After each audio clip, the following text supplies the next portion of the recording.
as an actor, we can sometimes be so focused on like the career side of things that we forget to also live, ourselves. I had a professor in college who said, "How can you ever expect to portray a life if you never live a life?" And that always really stuck with me because he was like, "Don't just do acting. Like, get out, go camping, go on a vacation, fall in love, get your heart broken. Like any of these things that are human experiences are so important for us as actors."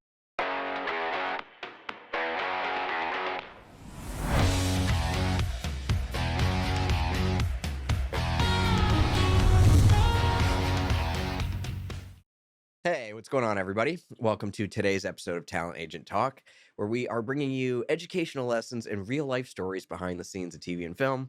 I'm your host and a talent agent, Jason Lockhart. And today, our guest is a good friend and amazing actor, Chris Mayers. Hello, hello. Hey, Happy to be here, man. dude, I'm so happy to have you here. You Yeah. have so many credits. I was like, Oh. joking, like, which one do we talk about? Yeah. No, I appreciate that, man. Yeah, it's been fun. Atlanta is great, man. When I talk to people, when they ask like, where do you live? Do you like Atlanta? For acting specifically, I'm like, yeah, it's great because there's so much stuff here, whether it's like film and TV, commercials, theater, voiceover, audiobook, narration, like all kinds of stuff that like you can work as an actor in all these different fields, which is really cool. And you don't have to have a specialized agent for each of those things like you might in New York or LA. So it's pretty rad. What's funny though is like you book commercials all the time and I don't even know it. Like, 'cause it doesn't go through my email and I'll just be at home watching TV and I'm like, there's Chris Mayers. There's that guy again. But then I go see Damn Yankees in your Apple game, or I go see sketch comedy and you're starring. That's so funny. You're just everywhere, man. Oh, thanks, man. Yeah, that's fun. I love all avenues of acting, so it's great to have those opportunities here. Yeah, well, you really are a professional actor because I feel like you're acting every day. Like you're always doing something, whether it's from us or on your own accord. Like you're so passionate. You're always working. Yeah, well, and I think it's important that like the craft of acting is not just like ooh the audition or ooh being on set. Like, obviously class is super important. Anytime I talk to another actor, it's like who wants to know what should I do or whatever. How do I get started? I'm like, take class, find a teacher you really connect with, and find a way to connect with material and put that on camera. You know what I mean? Class is incredibly important. But beyond that, like reading plays, reading screenplay, watching TV, like the research of watching current TV is super important. So like, especially in your market. Yeah. And it's not just like, oh, I'm lazily binging a show on a Saturday. It's like literally research, So like if you're ever auditioning for a show that has previous seasons, watch at least an episode. I mean, if not, as much as you can. But beyond that too, I think as an actor, we can sometimes be so focused on like the career side of things that we forget to also live, ourselves. I had a professor in college who said, "How can you ever expect to portray a life if you never live a life?" And that always really stuck with me because he was like, don't just do acting. Like, get out, go camping, go on a vacation, fall in love, get your heart broken. Like any of these things that are human experiences are so important for us as actors. And to make sure that not only are we career focused, but we're like life focused as well, I think is huge. Well, you know what I wanted to ask you about? Yeah. Because you were telling me earlier about some of these like rush situations where you've had, Sure. Yeah. the guest star with 11 pages due the next day, the callback in person where they then suddenly handed you a whole bunch of pages and said, come back in. Yeah. Yeah, the guest star one that was for a show called Creep Show, which super fun. I was when you guys told me I booked that one, I was like thrilled. It was like a romantic comedy horror episode, and it was so much fun. But the audition for that was less than 24 hours, and they handed, I think it was 3 scenes and a total of like 11 or 12 pages, which wouldn't happen today. Oh yeah, it wouldn't happen now. Yeah. But yeah, you did it. But at the time, I remember thinking like, oh my gosh, how am I going to get this done? But also I was like, oh my gosh, this is such a cool, what a fun way to dig into a character. It was like half of the script for the episode. That's what's funny. And dude, that is awesome that you embraced it, because I do know actors will freak out and say, I can't do this in that amount of time. But you know what? Everybody that auditioned had that exact same pressure, the same amount of time and the Yeah. same amount of words Yeah. to memorize. Yeah. So it's like you're competing at a very high level for stuff like that. Yeah, and I think the ability to embrace auditioning, as Bryan Cranston talked about, he's talks in interviews a lot about, like, it's important that you have fun acting and that your job is to audition. So if you ever get the chance to audition, yeah, you're putting in a lot of work for like 2 minutes or whatever on camera, but it's like you get to act for 2 minutes. Like, that's amazing. And someone like, important will see it. and someone will see that, and they'll see that you're enjoying it too, even if it's a sad scene or whatever. But I think the memorizing part of it is interesting because, yeah, I had there was a show called The Resident, this medical drama that shot here in Atlanta, and incredible show. It was so much fun. I think I was on 4 episodes of that altogether. I forget. I think it was 4. And singing even. Oh my gosh, yeah, we got to sing. We sang Defying Gravity, which was, oh my gosh, that was so much fun. Jessica Mizell, who was on here as well. She's brilliant. She's so funny. But the callback for that, like the initial audition was only a couple lines, but the callback, I remember showing up, and Mark Fincannon, casting director here in Atlanta, incredible man, so supportive of actors. And they had me do this scene initially. He said, great, love it. Here are some other sides. Go out in the hall and memorize these and then come back when you're ready. And I said, okay. And I looked at it, and it's, it was a whole page, and one of it, there was a giant paragraph chunk of medical jargon, basically. And I stepped out in the hall, and I was thinking like, oh, I need to do this quickly. So I spent a couple minutes, stepped back in, and I said, I think I'm ready. And Mark said, are you totally off book? And I said, do I need to be? And he said, that would be ideal or something like that. He said it much nicer than that. That's terrifying for any human in the moment. Dude. And so I was like, okay, give me 10 minutes. And I stepped out in the hall, and I was able to memorize this big chunk of medical jargon, went back in, did one take of it, totally off book. And Mark said, thank you so much. Great. And then heard back a couple days later, I think, that I had booked that role.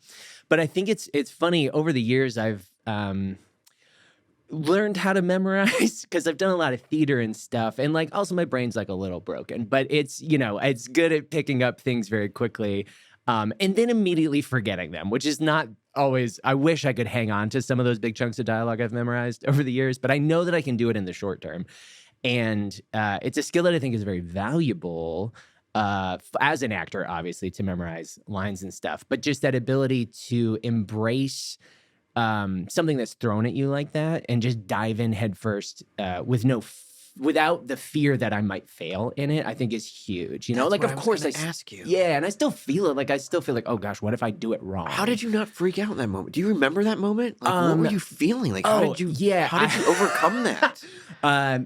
Mostly drugs. No, just kidding.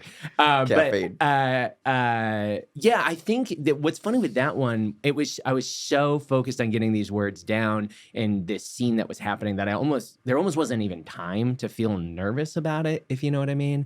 I don't know. I think a lot of people would fail in that moment. But clearly you didn't because you booked it. Yeah, I mean, that's possible. It's funny. I had an audition a couple days ago. It was for a commercial thing, and it had a lot of lines in it.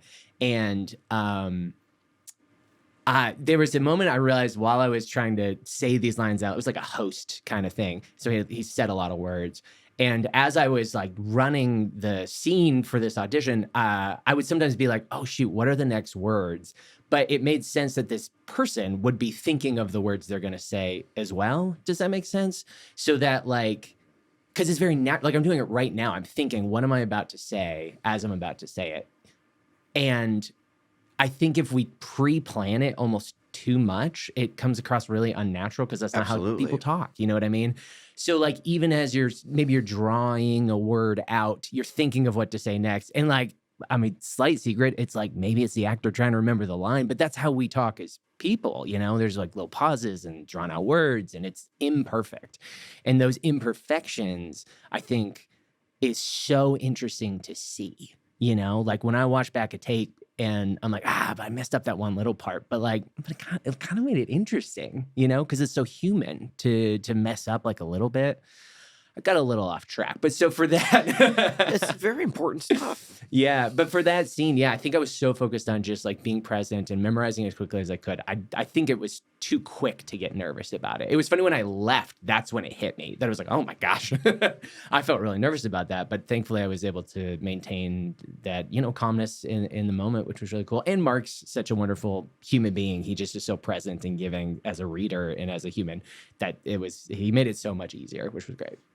It is great. He sets people up for success. Yeah, he's awesome. I've watched him work with a bunch of actors live on a cruise ship last summer. And he set people up for success. I love that there was an actor cruise ship. There was, and he was very concise in his direction. I love so he that. does know what he's talking about. But not everybody will be that helpful. So sometimes you're going to be in situations that are really challenging. Oh, it's fascinating when you get a reader in like a callback or in-person situation, and it's somebody who's just like staring at the page, and this is just kind of how they recite the words as they talk like this, but the ability to, no matter who you're reading with or acting with in a scene, because sometimes like when the coverage isn't on you, you'll have an actor who's like, oh, I don't need to show up for this moment because the camera's not even on me.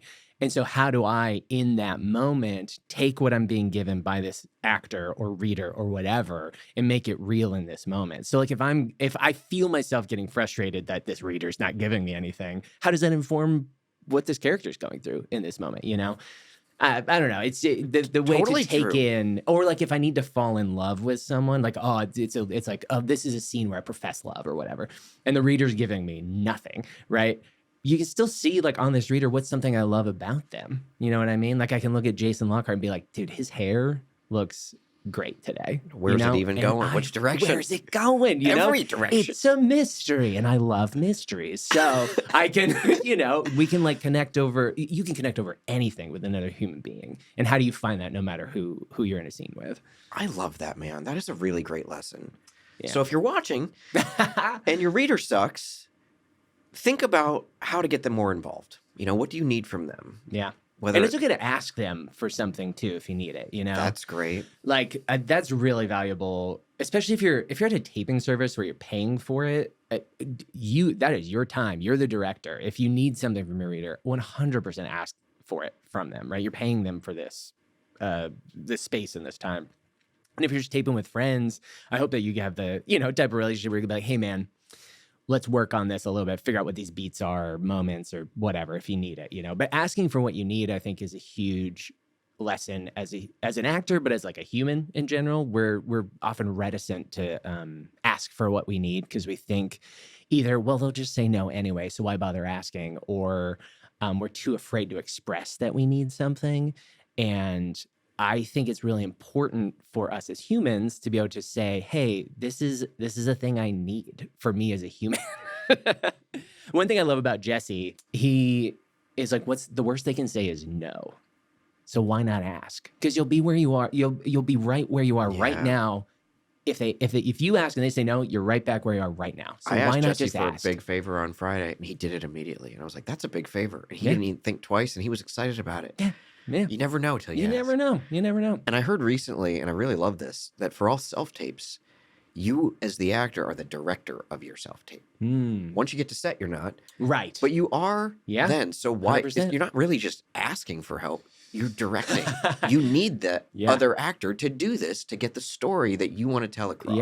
Yeah. And I think there's a fine line, of course, of like, don't be like, hey, you got to do this, to the reader, of course. But yeah, I think that's totally right in the sense of like, how do you, auditioning is a very different art than being on set acting. It's like Very the way different. that some people are really good at taking tests, like in school, and some people it doesn't come as naturally, right? But they're like good at the test part, But they just can't get their homework in. Right, exactly. Or they don't know how to apply that knowledge in a practical way in real life. You know what I mean? And so to the art of learning, how do I, not only do I show up and be present and deliver a performance and inhabit a character and listen and all that stuff on set, but how do I do that in an audition setting? Because it's so different because it's not, you're like the hospital, right? Like if it's something for a medical drama, when you're there, there's like, oh, it's an operating table and there's a person, that's under, and you see like an EKG machine and you've got a stethoscope or like a mask or whatever. And you're like, oh, I'm in it. I can feel this. This space makes sense to me. But you're in an audition room. You're in like a 6x6 room and it's just like a sheet behind you. How do you make that feel like a real place? You know what I mean? It's just a totally, obviously there's applicable acting skills between the two of them, but the art of auditioning is really valuable to learn how to do that too.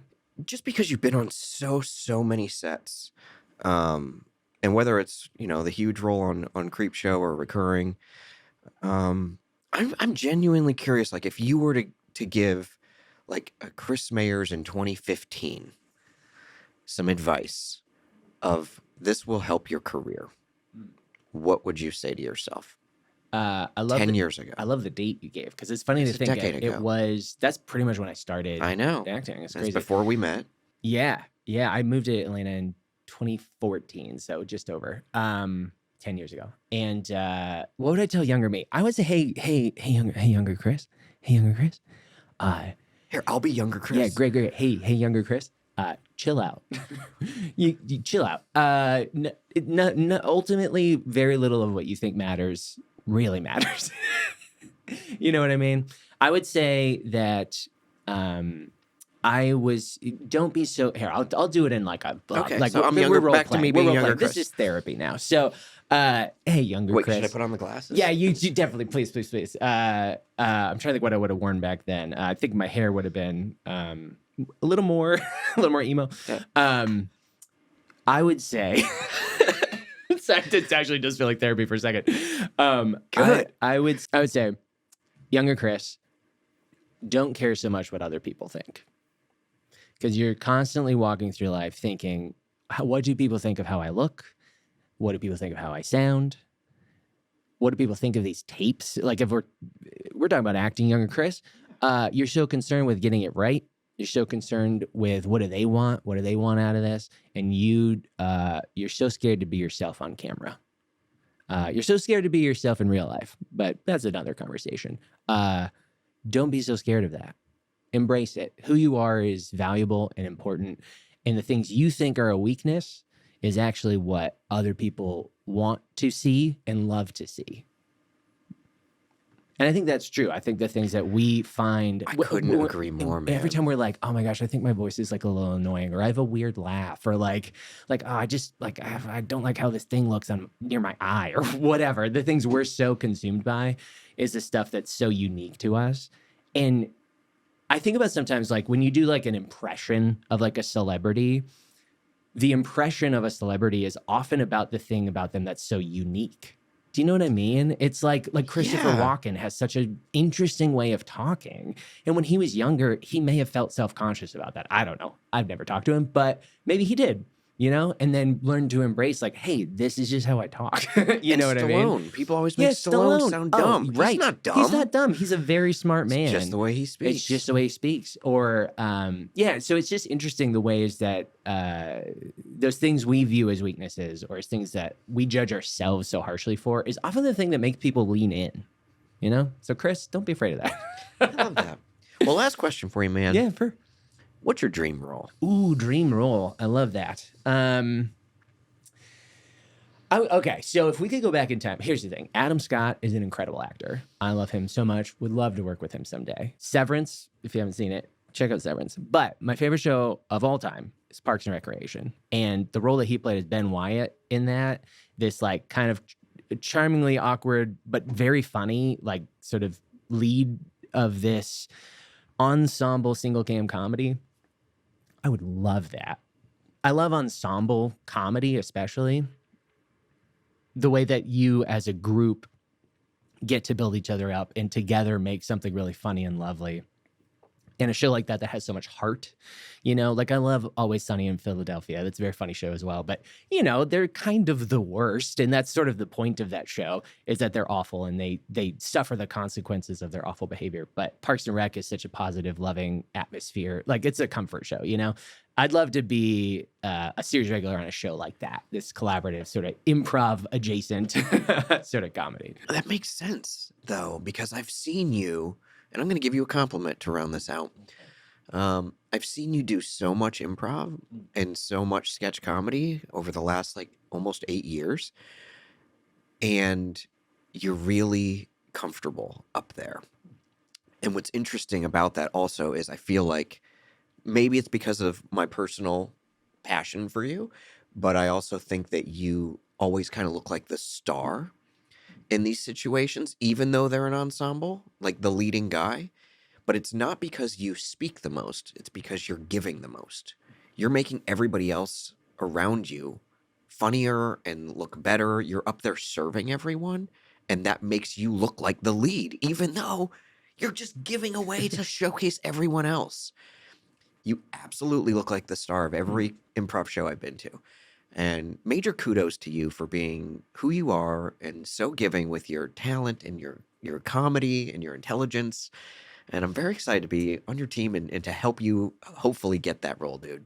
Jason, you're gonna make me cry. It's so kind. Thank you. That's You very, very deserve it. Don't kind. change who you are. And Oh, I'm really thanks. grateful to have you here And today. I want to say that that's a very lovely compliment, and it's so specific, and I appreciate you saying it. And I think it's a valuable lesson for me to take in and remember, and for all of us, that acting is, I don't think it's ultimately about like, what, oh, well, how do I show them I can act? But it is being present for the scene, for the person you're in the scene ensemble. with, for the story, and for this ensemble. Like, how do I give?